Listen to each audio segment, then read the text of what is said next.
नमस्कार प्यारे विद्यार्थियों, मैं अनुराग झंवर, असिस्टेंट प्रोफेसर ईफम सब्जेक्ट से आप सभी का पुनः एक बार स्वागत करता हूं। पिछले जो वीडियोस थे उसमें हमने माइक्रो मैक्रो इकोनॉमिक्स का डिफरेंस देखा था। व्यावसायिक अर्थशास्त्र क्या होता है उसकी परिभाषाएं देखी थी। आज जो टॉपिक हम लेने जा रहे हैं वो है कौटिल्य का अर्थशास्त्र, या यूं कहें कौटिल्य के अर्थशास्त्र की आर्थिक अवधारणाएं। तो बच्चों, आपने देखा होगा कि जितने भी विषय बने हैं अलग अलग ज्ञान के, उन विषयों में अलग अलग विद्वानों का योगदान रहा है। वर्तमान की जो अर्थशास्त्र जो हम देख रहे हैं उसमें एडम स्मिथ, एसी पिगु, न जाने कितने विद्वानों का इन अर्थशास्त्र में योगदान रहा है, इनके विषयों के विस्तार में। लेकिन जो वर्तमान में हम अर्थशास्त्र का रूप देख रहे हैं उससे पहले भी अर्थशास्त्र के बारे में लिखा व पढ़ा गया था। भारत में चंद्रगुप्त मौर्य के समय उनके गुरु, उनके मंत्री, जिनको हम कौटिल्य, चाणक्य और विष्णुगुप्त के नाम से जानते हैं, उन जैसे महान विचारक ने भी अपनी पुस्तक अर्थशास्त्र में अर्थशास्त्र से संबंधित नियमों का उल्लेख किया है। हालांकि इसमें उन्होंने और भी बहुत सारे सब्जेक्ट कवर किए हैं, लेकिन यहाँ पे उन्होंने अर्थशास्त्र में जो अर्थ से संबंधित विचार दिए हैं उनका अध्ययन करेंगे। तो देखते हैं कौटिल्य ने अर्थशास्त्र के बारे में क्या कहा है। सुखस्य मूलम धर्मम, धर्मस्य मूलम अर्थम। देखिए यहाँ पे इन्होंने कहा सुखस्य मूलम धर्मम, धर्मस्य मूलम अर्थम, अर्थस्य मूलम राज्यम। देखिए, सुख का मूल, इसका मीनिंग ये है, सुख का मूल धर्म है, धर्म का मूल अर्थ है और अर्थ का मूल राज्य है। इनके अनुसार सुख किसी भी व्यक्ति को तब मिलता है जब वो धर्म के बताए रास्ते पे चलता है। यहाँ धर्म का जो मीनिंग है वो किसी रिलीजन से बेस्ड नहीं है, हिंदू, मुस्लिम, बौद्ध, जैन नहीं, बल्कि धर्म का मतलब शास्त्र सम्मत बातें जो कि एक व्यक्ति के जीवन के लिए आवश्यक होती हैं, जो नैतिक योग्यताएं होती हैं, जो दूसरे के प्रति दया भावना, सत्य बोलना, आप यूँ कह सकते हैं कि ज़रूरत के समय दूसरों की मदद करना, ये सारी चीज़ें जो इंसान को इंसान बनाती हैं। यहाँ पे इनका अर्थ धर्म से वो है कि सुख का मूल धर्म है, धर्म का मूल अर्थ है। किसी की भी सेवा आप कैसे करोगे, किसी को भी आप सहायता कैसे पहुँचाओगे, वो तभी संभव हो पाएगा जब आपके पास अर्थ है। अर्थ का मतलब आपके पास साधन है, जिन साधनों से आप उनकी हेल्प कर सकते हो। और ये साधन जो हैं, ये जो अर्थ है, इसका मूल राज्य है। मूल राज्य का मतलब अगर राज्य में शांति होगी, राज्य खुशहाल होगा, राज्य की सीमाएं सुरक्षित होंगी, राज्य का जो सामान्य प्रशासन अच्छा होगा, तो वहाँ पे जो व्यक्ति हैं वो धन भी अच्छा कमाएंगे, उनके लिए अवसर भी रहेंगे और वो जन कल्याण के लिए भी खर्च करेंगे, तो उससे जनता सुखी रहेगी। तो सुख का जो मूल है वो धर्म में है, धर्म का जो मूल्य है वो अर्थ है और अर्थ का जो मूल है वो राज्य है। अब इन्होंने अपनी जो अर्थशास्त्र है उसमें जो इन्होंने अपने विचार प्रकट किए हैं उसमें उन्होंने अपने विचारों को 4 भागों में बांटा है, जिसमें से पहला होता है त्रयी। त्रयी मतलब धर्म और दर्शन की बातें, मतलब धर्म के अनुसार हमको कौन कौन सी चीज़ों का पालन करना चाहिए। इसमें नैतिक, आध्यात्मिक विषय तथा सामाजिक विषय। देखिए, वेदों में क्या है, उपनिषदों में क्या है, नैतिक हमारी मोरल ड्यूटीज़ क्या है, स्पिरिचुअलिटी, आध्यात्मिकता क्या है, उसका विकास क्या है, ये सारी चीज़ें इन्होंने त्रय या आप कह सकते हैं धर्म दर्शन में लिखी है। दूसरा जो इनका भाग है वो है वार्ता, ये अर्थशास्त्र। यहाँ पे हम जो अध्ययन करेंगे, जो हम देखेंगे, वो हम इसी भाग को देखेंगे कि अर्थशास्त्र में उनके क्या विचार हैं।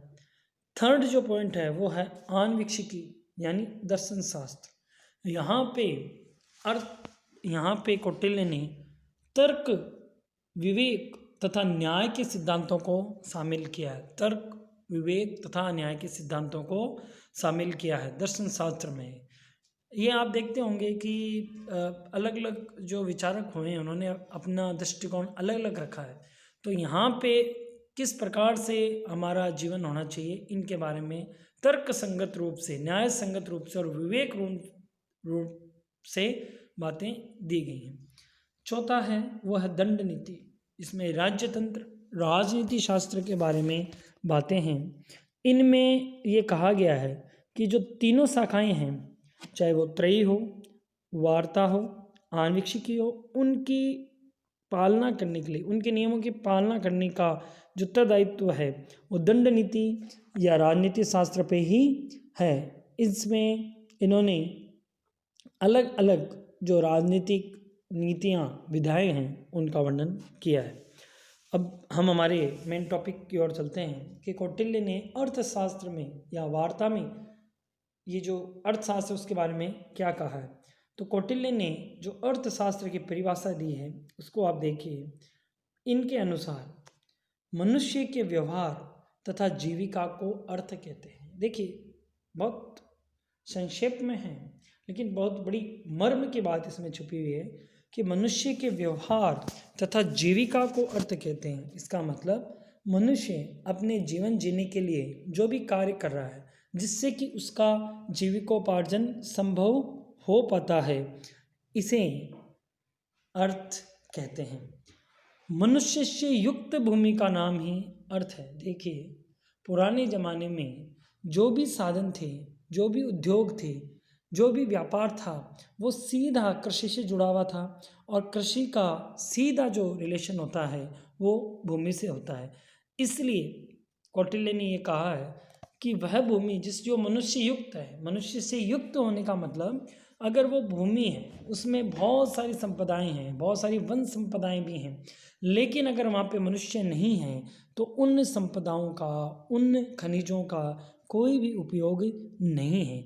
तो इनका कहना है कि जो मनुष्य के व्यवहार तथा जीविका को अर्थ कहते हैं और उन मनुष्यों से युक्त भूमि का नाम ही अर्थ है।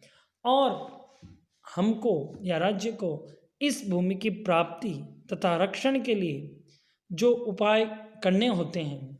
देखिए यहाँ मैं वापस इस परिभाषा को आपको समझाने का प्रयास करता हूँ कि जो मनुष्य व्यवहार करता अपनी जीविका को कमाने के लिए, अपनी दैनिक दिनचर्या को निभाने के लिए, अपनी जीविका को कमाने के लिए, वो अर्थ है। और वो तभी संभव हो पाएगा जब वो भूमि का प्रयोग करेगा।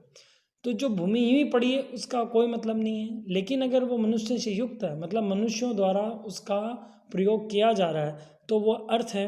और इस अर्थशास्त्र में किस प्रकार से हम इस भूमि का रक्षण कर सकें, किस प्रकार से हम इस भूमि की प्राप्ति कर सकें, ये सारी जो बातें हैं, ये जो सारी विधाएं हैं, इन विधाओं को समेटने वाला, निरूपण करने वाला जो शास्त्र है वो अर्थशास्त्र है। यानी मनुष्य को अपने जीवन जीने के लिए जो आवश्यक कार्य करने होते हैं वो भूमिकी की सहायता से संभव होंगे।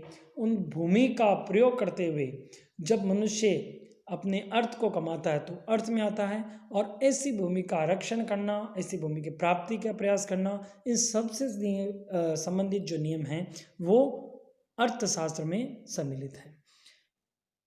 कौटिल्य ने जो अपने विचार दिए हैं उसमें उन्होंने धर्म पर अर्थ की प्रधानता बताई है। उन्होंने ये कहा है कि आपका धर्म तभी संभव है जब आपके पास अर्थ है।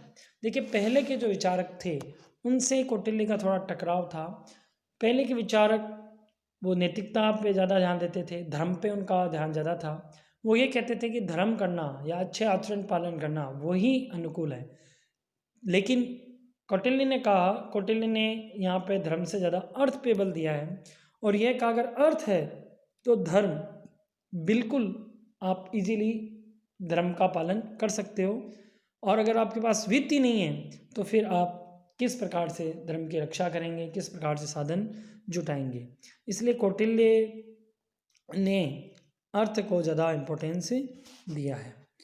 अब कौटिल्य ने जो इसकी अर्थशास्त्र है उसमें उसने कौन कौन से एरिया कवर किए, इनका जो मेन फोकस है वो है कि जो भी भूमि इनके पास है उस भूमि का रक्षण हो, उसको आप सेफ रखें, और उसके रक्षण के साथ साथ आप जो राज्य है वो ये प्रयास करे कि वो किस प्रकार से नई भूमि का अधिग्रहण करे या अपनी राज्य की सीमाओं को बढ़ाएं, चाहे अपने जो शत्रु राज्य उनको पछाड़े, चाहे अपने मित्र देशों की संख्या बढ़ाए, चाहे गुप्तचरों का सहयोग ले। ये सब चीज़ें इस कौटिल्य के अर्थशास्त्र में सम्मिलित है। अब कौटिल्य की जो अर्थशास्त्र हैं उसके प्रमुख उद्देश्य क्या हैं, तो इनका जो सबसे प्रमुख उद्देश्य है वो है कि राज्य को भौतिक दृष्टि से सुदृढ़ करना। भौतिक का यहाँ पे मतलब है संसाधन होने। भाई अगर राज्य के पास संसाधन हैं, अगर सैनिकों के पास हथियार हैं, अगर राज्य के पास धनकोष है, अगर प्रजा शांत है, व्यापार में उन्नत है और आय के साधन अधिक हैं, तो वो राज्य भौतिक रूप से सुदृढ़ होगा, और भौतिक रूप से सुदृढ़ होने पर ही वह राज्य बाह्य आक्रमणों से सुरक्षित रहेगा।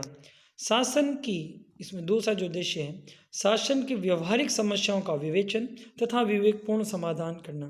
देखिए समय बलवान है, समय परिवर्तनशील है, तो हरदम जो राजा होता है उसके सामने एक नया चैलेंज, एक नई चुनौती उसका इंतज़ार कर रही होती है। उन चुनौतियों को से वो कैसे निपटे, किस प्रकार से प्रॉब्लम का वो एनालिसिस करे और किस प्रकार से वो विवेकपूर्ण समाधान करें, तो इन सभी समाधानों को ढूंढने का जो कार्य है वो कौटिल्य के अपने अर्थशास्त्र में दिया है। तीसरा पॉइंट है विद्याओं के ज्ञान एवं शिक्षा प्रसार से जन जागृति लाना।